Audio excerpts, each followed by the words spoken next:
Cerca de 603 a.C., nos vastos e opulentos salões do Palácio Real da Babilônia, erguido às margens do Eufrates como uma fortaleza de tijolos vidrados e torres zigurates que desafiavam os céus, o ar noturno pesava com o aroma acre de incenso queimado em altares de mármore, misturado ao leve sussurro do vento que se infiltrava pelas janelas em arco, carregando o distante mugido de bois nos currais reais e o canto melancólico de chacais nas planícies aluviais.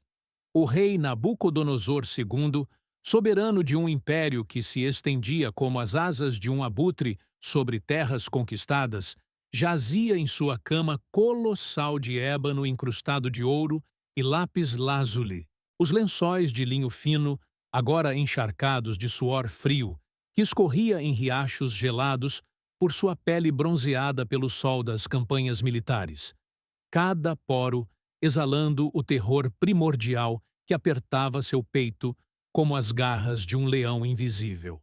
Seus olhos, habituados a fitar exércitos prostrados e reis vassalos beijando sua poeira, agora se arregalavam no escuro, refletindo as chamas tremulantes de lâmpadas de argila que projetavam sombras dançantes nas paredes adornadas com baixos relevos de deuses alados e esfinges guardiãs. O coração do rei martelava contra as costelas, um tambor de guerra descontrolado, ecoando em seus ouvidos o rugido surdo de uma visão que se insinuara em sua mente adormecida como veneno em um cálice de vinho doce. Você sente, como se estivesse ali, o peso sufocante daquela noite babilônica, o ar úmido e pegajoso colando-se à pele nua, enquanto o rei se contorce, os músculos tensos das coxas e braços, forjados em batalhas contra egípcios e medos, tremendo involuntariamente, como cordas de arco esticadas ao limite. Nabucodonosor murmura preces incoerentes a Marduk, o grande deus da cidade, cujas estátuas de ouro enchiam os templos próximos, mas o silêncio da visão o engole. Em seu sonho, uma estátua colossal surge das brumas do subconsciente, imensa como as muralhas da própria Babilônia, com cabeça de ouro puro, reluzente sob um sol inexistente, simbolizando sua própria glória imperial, o metal macio e maleável refletindo a arrogância de um reino no zênite de seu poder. O peito da figura era de prata, mais pálido e frio, evocando impérios futuros menos resplandecentes, reinos que já carregavam a semente da decadência em suas veias metálicas. As coxas, de bronze endurecido, tilintavam com o eco de legiões marchando sobre planícies conquistadas, mas rachadas por dentro como armaduras enferrujadas pelo tempo implacável. As pernas, divididas em ferro e barro, rangiam sob o peso instável de alianças frágeis, uma mistura vil que se desfazia ao menor toque, simbolizando uniões políticas condenadas à desintegração. E então, o ápice do horror. Uma pedra, não cortada por mãos humanas, desprendida das montanhas eternas do Líbano distante, rola com um estrondo que faz tremer os fundamentos da terra onírica, colidindo contra os pés da estátua com um impacto que pulveriza o ferro em pó fino, o barro em lodo pegajoso, o bronze em fragmentos oxidados, a prata em lascas frias e o ouro em migalhas profanadas, tudo se reduzindo a uma montanha de detritos que o vento do julgamento divino varre para o abismo do esquecimento. O rei desperta com um grito rouco que rasga a garganta seca, o gosto metálico de bile subindo a boca, enquanto seus servos pessoais, eunucos de túnicas bordadas em púrpura fenícia, acorrem com archotes crepitantes, seus rostos pálidos como pergaminhos sob a luz alaranjada, o suor pingando de suas testas raspadas em rituais de submissão. Nabucodonosor os fita com olhos injetados de sangue, a barba negra e espessa colada ao pescoço pelo suor, e ordena com voz trêmula que ecoa pelos corredores de cedro libanês: convocai os magos, os encantadores, os adivinhos e os caldeus. Uma visão noturna me atormenta, e seu significado deve ser desvendado antes que o sol nasça sobre as 7 portas da Ishtar. Os servos inclinam-se até o chão de mosaicos persas, sentindo o cheiro de medo que emana do soberano como fumaça de um altar profanado, e correm pelos pátios internos, onde fontes jorravam água cristalina de aquedutos engenhosos, acordando os sábios do império com batidas urgentes em portas de bronze. O palácio desperta em um frenesi controlado, o ar agora impregnado pelo odor de azeite queimado e peles de cordeiros sacrificados em pressa, enquanto os caldeus, astrólogos de barbas trançadas com fios de ouro, amuletos de jaspe pendendo dos pescoços, se reúnem na grande sala do trono, cujas colunas colossais sustentavam um teto de lápis lazuli estrelado, imitando o firmamento que eles juravam decifrar. Os magos entram em procissão solene, seus pés calçados em sandálias de couro de gazela, pisando o tapete de lã persa que abafava os sons, cada um carregando pergaminhos de argila inscritos com sinais cuneiformes ancestrais. O incenso de seus turíbulos traçando véus aromáticos no ar já denso. Astarote, o sumo encantador, um homem de meia-idade com olhos pintados de col negro, como os portais do submundo, prostra-se perante o rei, sentindo o tapete roçar sua testa calva. O coração acelerado pelo peso da expectativa real. Nabucodonosor, agora envolto em um manto de seda carmesim que mal continha os tremores de seu corpo ainda marcado pelo sonho, ergue-se do trono de marfim, entalhado com leões rugindo, sua voz tonitruando como o trovão sobre o deserto. Ouvi, sábios de minha corte. Os deuses me enviaram uma visão na quietude da noite, uma estátua de metais sucessivos, esmagada por uma pedra do alto. Revelai-me o sonho e sua interpretação, ou vossa sabedoria será provada falsa pelo fio de minha espada. Os caldeus trocam olhares furtivos, o suor brotando em suas nucas sob as túnicas de linho fino, sabendo que o rei, em sua paranoia crescente, via traição em cada sombra. O ar parece mais pesado, carregado com o pressentimento de julgamento, como se os próprios deuses babilônicos, Bel e Nebo, houvessem se calado perante um poder superior. Mas o desespero se alastra como pragas sobre o Nilo, quando Astarote, erguendo-se devagar com juntas rangentes de anos de vigílias astrais, responde com voz untuosa, o perfume de mirra em sua respiração mascarando o pavor. Ó Rei Eterno, os deuses revelam mistérios aos sábios, mas concede-nos o sonho em suas palavras, e nós o desvendaremos com sinais e presságios. Um silêncio gélido desce sobre a sala, quebrado apenas pelo crepitar das tochas e o gotejar distante de uma clepsidra medindo horas fatais. Nabucodonosor sente uma fúria incandescente subir do abdômen, inflamando suas veias como lava de montanhas vulcânicas. O sonho, ainda vívido em sua mente, como uma ferida aberta. Insensatos! Se não sabeis o sonho por vós mesmos, como podeis interpretá-lo? Mentistes perante os deuses e perante mim.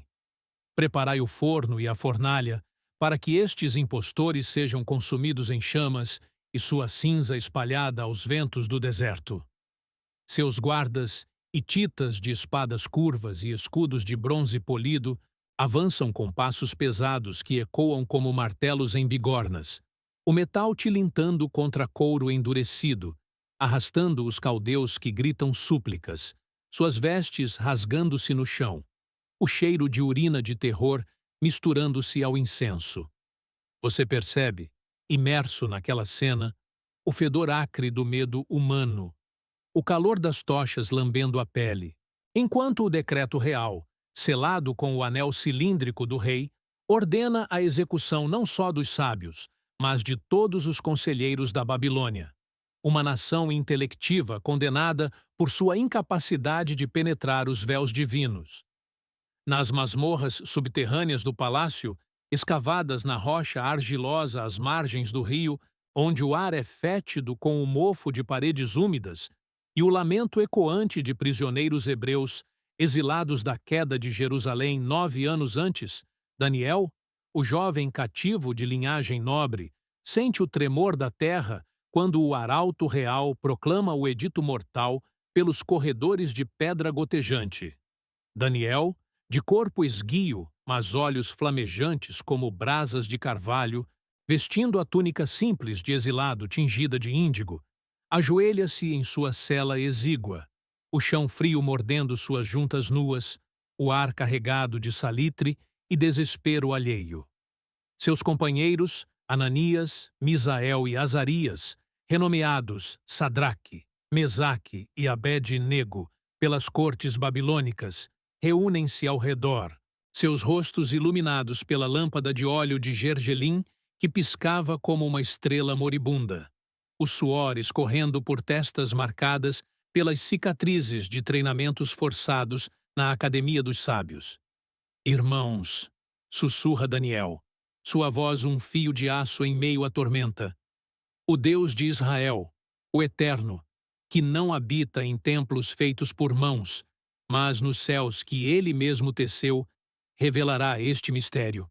Oremos, pois a rebelião dos reis humanos contra sua soberania clama por julgamento, e nesta hora nossa obediência selará não nossa morte, mas a glória de seu nome. Eles unem as mãos calejadas pelo trabalho braçal, o círculo fechando-se como um pacto ancestral, enquanto oram em hebraico arcaico, palavras subindo como fumaça pura perante o trono invisível, contrastando com os ídolos mudos de barro e pedra que os babilônios reverenciavam. A noite se arrasta em agonia lenta para Daniel e seus amigos. O relógio de água pingando gotas que marcam o avanço inexorável da sentença real, cada segundo ecoando como o martelar de um juiz divino. O jovem profeta, com músculos doloridos de uma jornada diurna, carregando tijolos para as muralhas de Nabucodonosor, sente uma paz sobrenatural infiltrar-se em suas veias, como óleo sagrado ungindo uma testa condenada.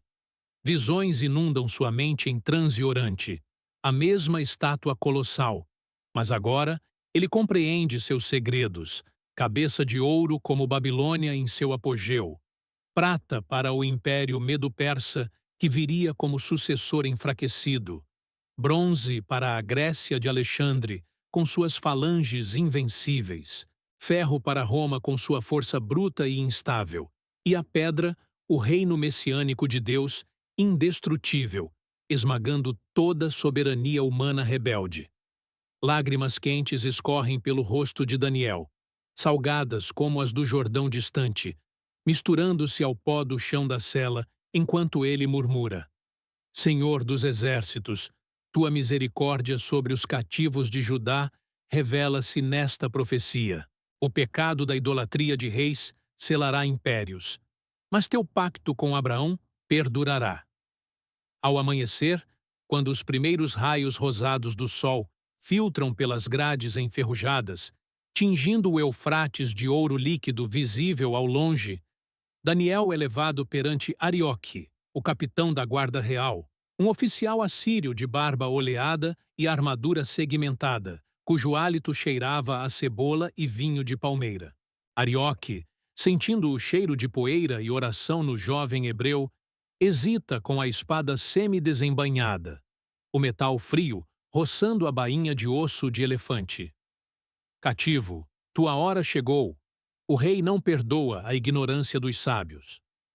Mas Daniel, erguendo o queixo com a dignidade de um levita perante o Santo dos Santos, responde com voz firme que corta o ar matinal como uma lâmina. Não me mates ainda, ó capitão.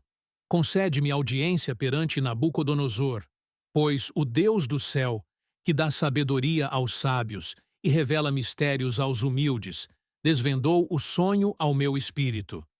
Arioque, impressionado pelo brilho nos olhos do exilado, olhos que pareciam conter as estrelas do firmamento que ele estudava. Conduz Daniel pelos pátios reais, onde escravos regavam jardins suspensos com água do rio, bombeada por rodas hidráulicas. O aroma de jasmins e romãs florescendo em terraços impossíveis, misturando-se ao clangor de martelos, forjando novas estátuas idolátricas.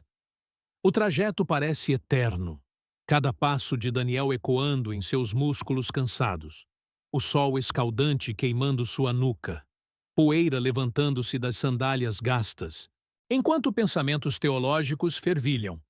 Esta visão não é mero presságio, mas testemunho da transitoriedade dos reinos humanos, erguidos na desobediência ao Criador, destinados ao pó de onde vieram, exceto o reino eterno da promessa davídica.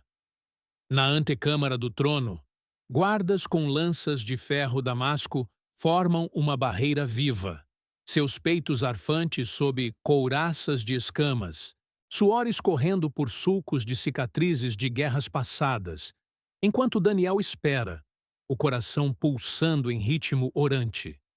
Finalmente, introduzido à presença real, ele prostra-se não como escravo, mas como mensageiro, sentindo o tapete persa roçar sua fronte, o ar carregado agora com o fedor residual das execuções da madrugada. Cinzas de sábios queimados ainda pairando como névoa espectral.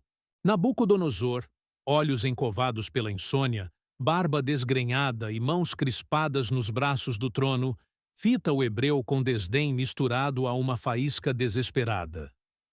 Tu, cativo de Judá, ousas afirmar que conheces o sonho que escapou aos magos de meu império. Revela-o, ou partilharás o destino dos caldeus. Daniel ergue-se devagar, músculos protestando contra a fadiga, e fala com voz que ressoa como trombetas do Sinai. Ó Rei, teu mistério não foi desvendado por sabedoria humana, mas pelo Deus vivo, que julga nações rebeldes e exalta os humildes. Eis o sonho que atormentou tua noite. Uma estátua colossal, cabeça de ouro fino como teu reinado glorioso, peito e braços de prata reluzente mas inferior, ventre e coxas de bronze sonoro das conquistas futuras, pernas de ferro implacável e pés de ferro misturado a barro instável, divididos e frágeis. O rei inclina-se para a frente, o manto real escorregando de ombros tensos, respiração suspensa, como se o próprio Marduk houvessem falado, o suor renovado brotando em sua testa, enquanto Daniel prossegue, pintando a visão em palavras vívidas. Eis que uma pedra, não obra de mãos mortais, desprende-se das montanhas eternas, rola com estrondo que abala céus e terra, atinge os pés da estátua, pulverizando-a em pó miúdo, ouro, prata, bronze, ferro e barro, se tornam montanha de detritos varrida pelo vento do julgamento, e a pedra torna-se grande montanha que enche o mundo inteiro. Um silêncio profundo cai sobre a sala, quebrado apenas pela respiração coletiva, pesada como chumbo, dos cortesãos escondidos atrás de cortinas de seda. Nabucodonosor sente o aici frio do terror subir pela espinha novamente, ancorando seus pés ao estrado, coração batendo como prisioneiro desesperado contra as grades de costelas, pois a visão confirma seu destino imperial. Babilônia como ouro passageiro, destinada à destruição por reinos sucessivos, até o reino de Deus esmagar toda a rebelião humana. Esta é a interpretação, ó Rei, continua Daniel, voz carregada de reverência teológica.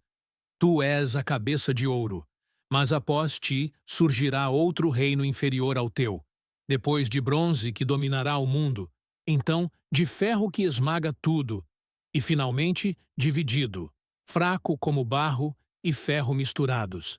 Mas o Deus Altíssimo, em misericórdia, estabelece um reino eterno que nunca será destruído, símbolo da redenção prometida aos fiéis, onde obediência ao pacto suplanta o pecado dos tiranos. Nabucodonosor tomba de joelhos, o impacto reverberando pelo trono, lágrimas, inéditas em décadas de vitórias, escorrendo por faces sulcadas pela idade e ambição, molhando a barba enquanto ele murmura: verdadeiramente, vosso Deus é Deus dos deuses e Senhor dos reis, revelador de mistérios. Ele ergue Daniel, abraçando-o como a um filho, o cheiro de suor real misturando-se ao de poeira hebraica, e decreta promoções instantâneas. Daniel como governador da província de Babilônia, chefe de todos os sábios, seus amigos libertados e elevados. O palácio explode em aclamações forçadas, harpas e liras ecoando pelos pátios, mas, sob a superfície, o terror persiste. Governantes sussurram nos cantos sombrios, sabendo que o sonho proibido selara o destino da nação, revelando a vaidade de impérios erguidos na desobediência. Você sente o peso espiritual daquela hora, o julgamento divino sobre a idolatria babilônica, ecoando o pecado de Babel ancestral, mas também a misericórdia que usa um cativo para advertir. Um vislumbre da redenção, onde a pedra messiânica, o Filho do Homem vindouro, consumirá toda a potestade humana. Os dias seguintes se desenrolam em tensão palaciana densa, onde cada banquete real, mesas carregadas de fazões assados em mel, uvas de vinhedos assírios, pães de cevada fina e vinhos envelhecidos em ânforas seladas com resina, carrega o fantasma da visão. Nabucodonosor, agora assombrado, caminha pelos jardins suspensos ao entardecer. O vento quente do deserto soprando folhas de palmeiras como sussurros proféticos, músculos das pernas pesados de insônia renovada, pensamentos girando em torno da transitoriedade. Meu ouro derreterá como neve sob o sol divino? Daniel, em suas novas câmaras de alabastro, ora à noite, joelhos doendo contra tapetes persas, refletindo sobre como este momento marca um turning point na história sagrada. A soberania de Yahweh sobre nações pagãs, um prenúncio do exílio babilônico como purgação do pecado de Judá e a promessa de retorno sob Ciro, misericórdia tecida em julgamento. Sadraque, Mesaque e Abednego, promovidos a administradores, sentem a pressão dos olhos invejosos dos caldeus sobreviventes, cujas barbas tremem de rancor ao passarem pelos portais Ishtar, adornados com leões de tijolo azul. Meses se passam em slow burn de intrigas cortesãs.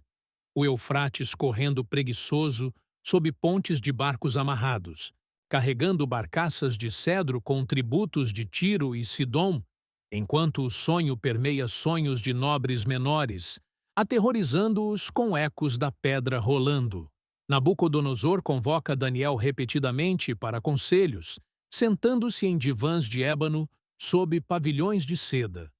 O ar perfumado por rosas damascenas, indagando: como escapar do pó profetizado? Daniel responde com gravidade solene, voz ecoando verdades eternas. Rei, arrepende-te da rebelião contra o único. Honra o Deus que sustenta teu trono como argila no torno do oleiro. Senão, o pecado de orgulho selará tua casa como selou impérios passados. Mas o coração do soberano, endurecido como tijolos da muralha que ele erguia, vacila entre temor e negação, suor frio banhando noites subsequentes. O palácio, um caldeirão de tensão espiritual, onde o pacto de Deus com Israel brilha como farol, em meio à escuridão idolátrica. Anos depois, o sonho se cumpre em camadas lentas. O império medo-persa de Ciro e Dário rasteja como prata fria sobre o ouro babilônico, conquistando em 539 a.C., sem batalha sangrenta, as muralhas imponentes rendendo-se ao decreto divino, ecoando a pedra que esmaga sem esforço. Nabucodonosor, já falecido, deixa um legado de terror latente em seus sucessores.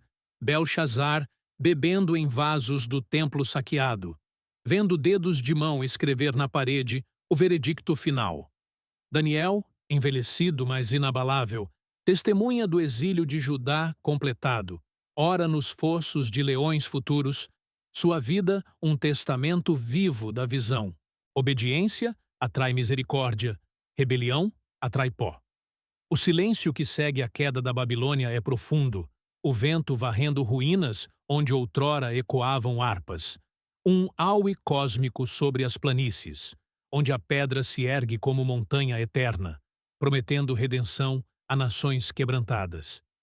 Neste momento final, o eco do sonho persiste, ancorando almas no temor salutar, transformando o terror em adoração, enquanto o rio Eufrates murmura segredos de juízo e graça eternamente. Ato 2. O rugido dos leões e a visão das eras.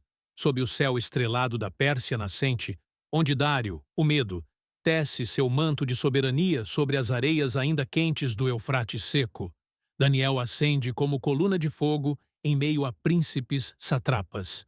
O palácio de Susa, com colunas de alabastro e tapeçarias de Báctria flamejantes, ecoa decretos reais. Que o Deus de Daniel seja louvado por todos os povos, mas inveja serpenteia nos corações dos sátrapas, como víboras no Éden perdido, tramando ciladas contra o profeta idoso, cuja barba branca sussurra salmos de Sião. Eles sussurram ao rei: ó Dário, emita lei irrevogável, orações só ao trono teu por 30 dias, sob pena de fossa de leões. O monarca, coração dividido como o rio que divide impérios, assina o edito em pergaminho selado com sinete de ouro, olhos turvos de afeto pelo conselheiro fiel. Ao crepúsculo, Daniel sobe ao terraço, face voltada para Jerusalém em ruínas, joelhos dobrados sobre lajes frias, mãos erguidas como ramos de oliveira suplicante. Ó Senhor dos exércitos, que dispersaste teu povo como cinzas ao vento, ouve o clamor do remanescente. Seus lábios murmuram as 70 semanas profetizadas em visão anterior, unção sobre o santo, fim da transgressão, selo da visão e profecia. Os espiões, ocultos em sombras de ciprestes, contam ao rei o delito. Dário, atormentado, passa a noite em jejum, leito de marfim intocado, gemendo. Daniel, servo do Deus vivo, teu Deus, que habitas perpetuamente, livrou-te das presas? Ao amanhecer, o profeta é lançado na cova, pedra rolada sobre a entrada, selada com anel real, guardas vigilantes como corujas da meia-noite.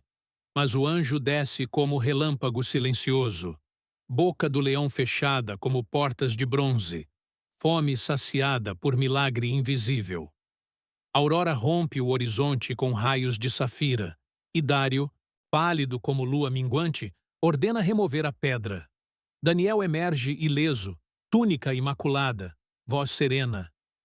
Ó Rei, vivo é o meu Deus, que enviou o mensageiro para cerrar as falses selvagens. Nenhum arranhão em seu servo. O soberano exulta, manda trazer os acusadores e suas famílias, lançando-os vivos na cova, onde rugidos ecoam como trovões de juízo. Decreto irrevogável ressoa pelos 127 domínios. Temei e reverenciai o Deus de Daniel, que quebra ídolos e salva os fiéis. Daniel, elevado ainda mais, contempla o rio Ulai em visão futura, onde carneiro de 2 chifres, Média e Pérsia, é abatido pelo bode veloz da Grécia, cujos chifres se quebram em 4 reinos, dando lugar ao rei audaz de rosto feroz, mestre de engano.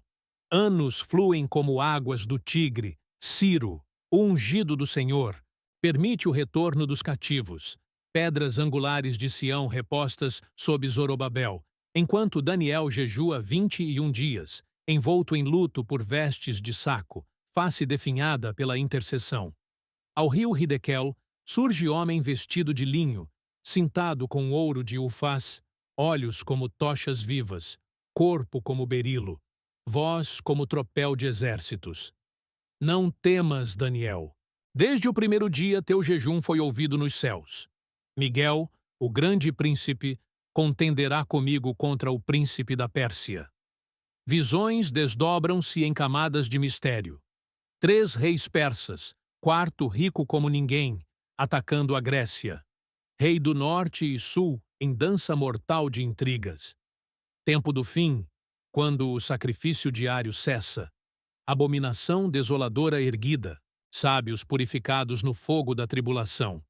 1290 dias de altar profanado. Bendito o que espera 1335. Daniel, prostrado como junco ao vento, ouve o eco final. Vai teu caminho até o fim, repousarás e te levantarás para tua sorte nas eras vindouras. O profeta sela o livro com lágrimas, coração transbordando de ânsia messiânica. Enquanto impérios se sucedem como ondas no mar cósmico. Grécia helênica, Roma de ferro e barro, reinos divididos até o esmagar da pedra não cortada por mãos humanas. Nos jardins suspensos, agora murchos, fantasmas de harpas babilônicas sussurram para o futuro. A noiva de Cristo, refinada no grande conflito, aguardando o Rei dos Reis. O Eufrates, testemunha eterna, murmura hinos de vitória, unindo o exílio à glória. Pó à imortalidade, em sinfonia profética que pulsa até o dia da ressurreição. Ato 3. A pedra esmagadora e o trono do Cordeiro. Cena abre nas brumas do tempo escatológico, onde o Eufrates transborda em cataratas de luz, e o dragão de 7 cabeças ruge das profundezas abissais, coroado de blasfêmias. Daniel, em espírito transladado, vê o quarto animal terrível. Dentes de ferro, 10 chifres brotando como espinhos da terra, e do meio deles, o chifre pequeno de olhos humanos e boca de leão, proferindo palavras magníficas contra o Altíssimo, consumindo santos por tempo, tempos e metade de um tempo. 1260 dias de fúria inaudita. Ó vós, impérios efêmeros!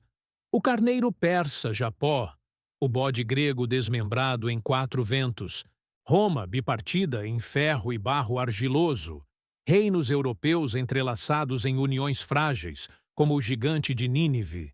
Surge então o Anticristo, rei de rosto feroz, mestre do engano, que pisa o glorioso lugar santo, suspende o sacrifício perpétuo, ergue a abominação desoladora no pináculo do templo, ídolo animado por demônios, imagem que fala e mata os recusantes da marca da besta. 666. Mas ei-lo. O ancião de dias assenta-se em trono de chamas. Milhões o servem. Livros se abrem como asas de querubins. O Filho do Homem vem nas nuvens, domínio eterno, glória e reino sem fim. O chifre audaz é lançado no lago de fogo. Os santos ressuscitam em corpos luminosos, purificados no fogo alva como ouro de Ofir. 1000 anos de paz, o lobo com o cordeiro, leão comendo palha, Sião elevada sobre montes de safira. Tribos de Israel restauradas, 12 portas de pérolas abertas, nação de sacerdotes guiada por varão de linho, Miguel vitorioso sobre príncipes das trevas. O mar de cristal reflete harpas de ouro, multidões incontáveis entoam. Digno é o cordeiro que foi morto, que nos redimiu de todo o império, língua e nação. Daniel, de pé em sua sorte, une-se ao coro, vendo a noiva sem mácula, vestida de linho fino, descendo do céu como Nova Jerusalém. 12 fundamentos com nomes dos apóstolos. Céus novos, terra nova, sem mar de tormentas, sem lágrimas, sem morte. O Alfa e Ômega enxuga todo o pranto. O trono de Deus e do Cordeiro irradia luz perpétua. Rios de água viva fluem do paraíso, árvores de vida com folhas para a cura das nações. O profeta, outrora exilado em Babilônia, agora rei e sacerdote eterno, sela a visão com aleluias. Bendito o que lê e guarda estas palavras proféticas, pois o tempo está próximo. Vem, Senhor Jesus. Cortina final. O Eufrates seco para a passagem dos reis do Oriente. Armagedon ecoa em trovões, mas a vitória pulsa qual sino de bronze. De Daniel aos apóstolos, de Pátimos a Pátimos restaurado. Exílio consumado em glória, pó transmutado em estrelas, impérios dissolvidos na pedra angular que enche a terra toda. Fim.